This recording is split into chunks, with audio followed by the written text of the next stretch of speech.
வணக்கம். இன்னைக்கு நாம பார்க்க போற இந்த அலசலுக்கு உங்களை அன்போடு வரவேற்கிறேன். முன்னாள் ஜனாதிபதி மஹிந்த ராஜபக்ஷ அவர்கள் சமீபத்துல இளஞ்ச ஊழல் ஆணைக்குழுவுல ஆஜரான விஷயத்தை பத்தி தான் எந்தவித சார்பும் இல்லாம இருக்கிற உண்மைகளை மட்டும் வச்சு இன்னைக்கு நாம பார்க்க போறோம்.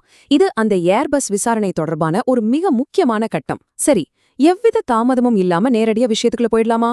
சரியா 2 மணி நேரம். சும்மா இல்லைங்க. முன்னாள் ஜனாதிபதி ஆணைக்குழு அதிகாரிகள் அவ்வளோ நேரம் விசாரிச்சு அவரோட வாக்குமூலத்தை பதிவு செஞ்சிருக்காங்க. ஒரு விசாரணை தொடர்ந்து 2 மணி நேரம் நடக்குதுன்னா அதுக்குள்ள எவ்வளோ சிக்கலான விஷயங்கள், எவ்வளோ ஆழமான கேள்விகள் இருந்திருக்கும்னு நீங்களே கொஞ்சம் யோசிச்சு பாருங்க. பகுதி 1. ஆணைக்குழுவில் முன்னிலையாகியமை. இந்த மாதிரி சட்டப்பூர்வமான விஷயங்கள்ல துல்லியமான நேரக்கணக்கு ரொம்பவே முக்கியம்.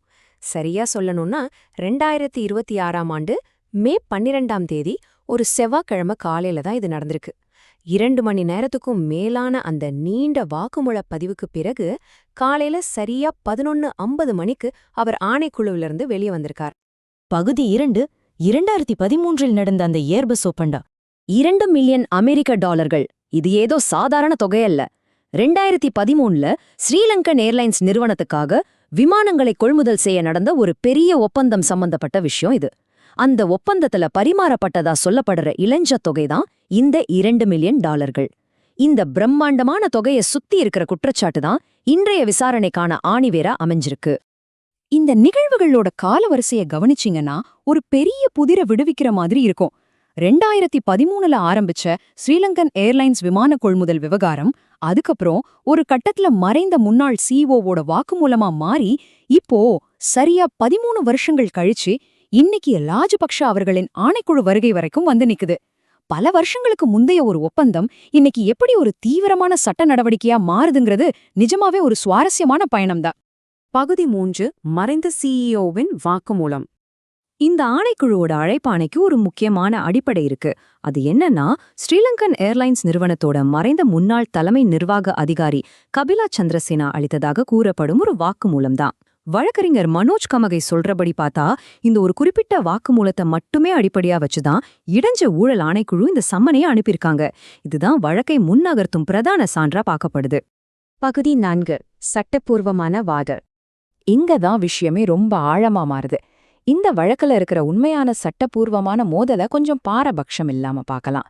ஒரு பக்கம் தரப்பு ஏ, அதாவது ஆணைக்குழு, எங்க அழைப்பாணைக்கான அடிப்படை மறைந்த சிஇஓவோட வாக்குமூலம்தான் அப்படின்னு நினைக்கிறாங்க. ஆனா இன்னொரு பக்கம் தரப்பு பி, அதாவது எதிர்வாதம்.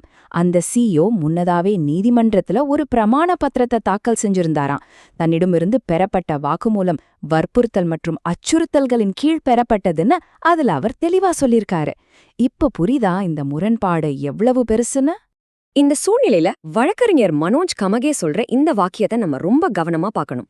அந்த அடிப்படையில் மட்டுமே அழைப்பாணை பிறப்பிக்கப்பட்டிருந்தால் அது சட்ட விரோதமானது அப்படின்னு அவர் சொல்றாரு. இதை சற்று ஆழமா யோசிச்சு பாருங்க.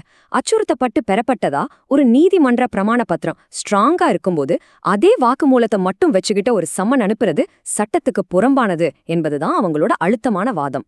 இது வெறும் வார்த்தை இல்ல, இது ஒரு மிக வலுவான சட்டப்பூர்வமான நிலைப்பாடு. சோ இப்போ நாம ஒரு முக்கியமான கட்டத்துக்கு வந்துட்டோம். ஒரு பக்கம் ஒரு மிகப்பெரிய ஊழல் குற்றச்சாட்டிற்கான வாக்குமூலம் இருக்கு. மறுபக்கம் அந்த வாக்குமூலமே அச்சுறுத்தி பெறப்பட்டிருந்த சொல்ற நீதிமன்ற பிரமாண பத்திரம் இருக்கு. குற்றச்சாட்டுகளுக்கும் இந்த எதிர்வாதங்களுக்கும் இடையில நடக்கிற இந்த பிரம்மாண்டமான சட்ட போராட்டம் எப்படி முடிவுக்கு வரும்?